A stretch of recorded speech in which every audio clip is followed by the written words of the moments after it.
Hey boys and girls, it's Miss Wilkie. I just thought, since it was our first time to work through one of these grammar review sheets, that we might go through that together. So let's look at the Lost Kitten. If you have this on your tablet or your computer and you have no way to print it, that's perfectly fine. You can get yourself a little sheet of paper and just write this on a sheet of paper. You can take a picture of that and send it back to us, post it on Dojo, email it to us. Whatever works for you.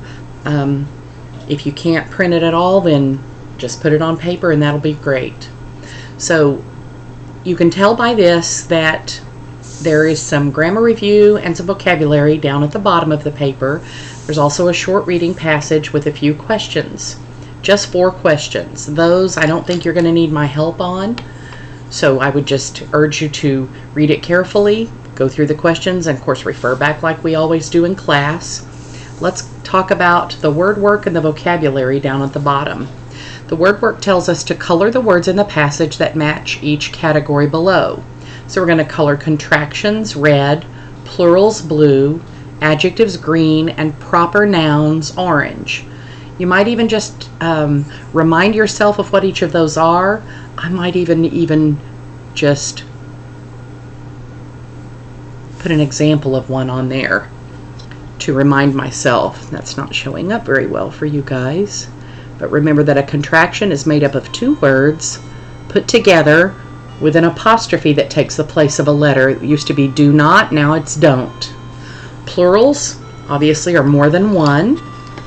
So usually an S is a big clue for you.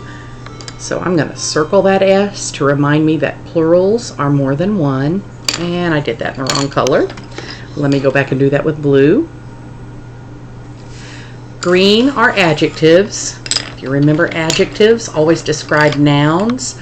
So we're going to be looking for a noun and a word that describes that noun. And then the last one is proper nouns. Remember, those are special people, places, or things. And our big clue on that one is they have capital letters. And I bet that yellow isn't showing up too great for you guys. Now that I'm remembering what each of those are, I'm just going to go back up sentence by sentence and look for those. The first sentence says, Sarah loved kittens. Well, I see one of those. Contraction, plurals, adjectives or proper nouns. Do you see it? If you said kittens, I would agree with you. So we are going to, it says color the word, so you can underline that word. You could just lightly color over it with blue. If you're making a list on your paper, you might just write on your paper plurals and write the word kittens underneath that. So we have found one. Now let's go on to that second sentence. She loved them almost as much as she loved her mom and dad. Now remember that a proper noun starts with a capital letter. Of course, there is a capital letter in that sentence. It's at the beginning of the sentence on the word she. And so that is not a proper noun, even though it has a capital letter. It's only capitalized because it's the beginning of the sentence. Are you remembering what she is? It's not one of these 4. But I hope you're remembering that she is an example of a pronoun, which we're not doing this time, but we will another time, I'm sure. So let's see if we can find any of these other 4. She loved them almost as much as she loved her mom and dad. Well, do we have nouns? Of course we do. A sentence can't be a sentence without a noun in it. So we have this pronoun we've already talked about. And then we have her, mom, and dad. Mom and dad would definitely be nouns. And this word tells us whose mom and dad. So we do have, we have an adjective. And we're supposed to mark adjectives green. So I'm going to come up to her and I'm going to shade lightly over that word her to show that's an adjective. Again, if you're doing this on paper, you can just make a column that says adjectives and write that first adjective we found underneath that column. Let's go on to another sentence. But there was a problem. Well, I don't see any contractions, no words with apostrophes. I don't see any words with S. There was a problem.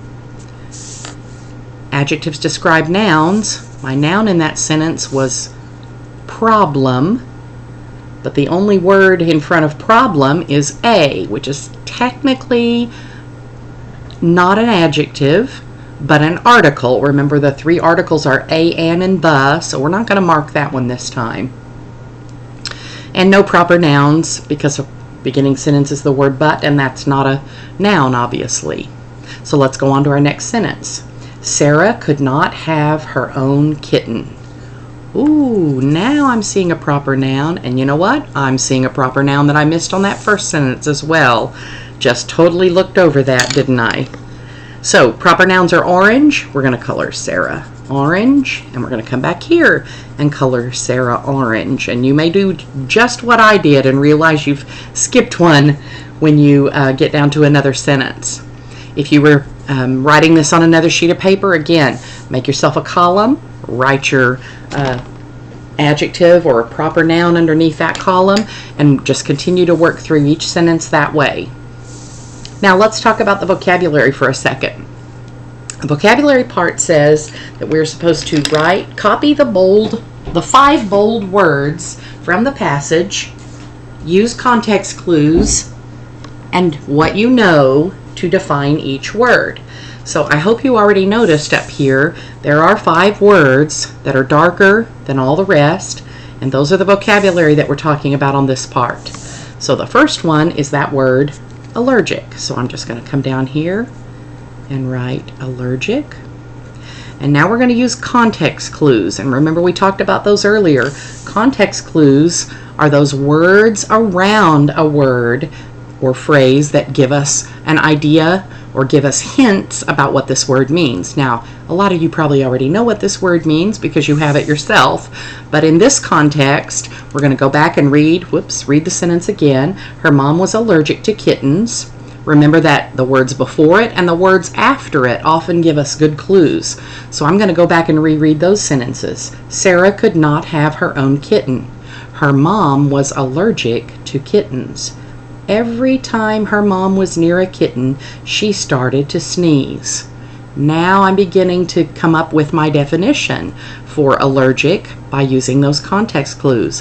Her mom started to sneeze. Her mom was allergic to kittens. So I might write my own definition. It might be can't be near something. And I might even write sneezes, because that's a good clue for me about what allergic might mean. So again, this is just going to be kind of in your own words, and just pay attention to those context clues and give me your definition for what that bold word means. You'll continue that with all 5 of those, writing your own simple definition for those, and then finishing marking in color these parts of speech like we did. Now you'll notice not every sentence had something. This sentence happens to have 2, but this big long sentence only had 1 that we marked. This had none. So don't feel like you have to mark something in every sentence. And if you miss a few of them, that's okay. Just as long as you can identify several of them, we're gonna be pleased with that. So review this. If you have no way of writing it down, go over it with somebody at your house and tell them the answers to that. And if you have a problem, give us a message and we'll try to get back with you. I'm sure we'll talk soon, guys. We still miss you a lot. Hope to see you guys soon. Bye-bye.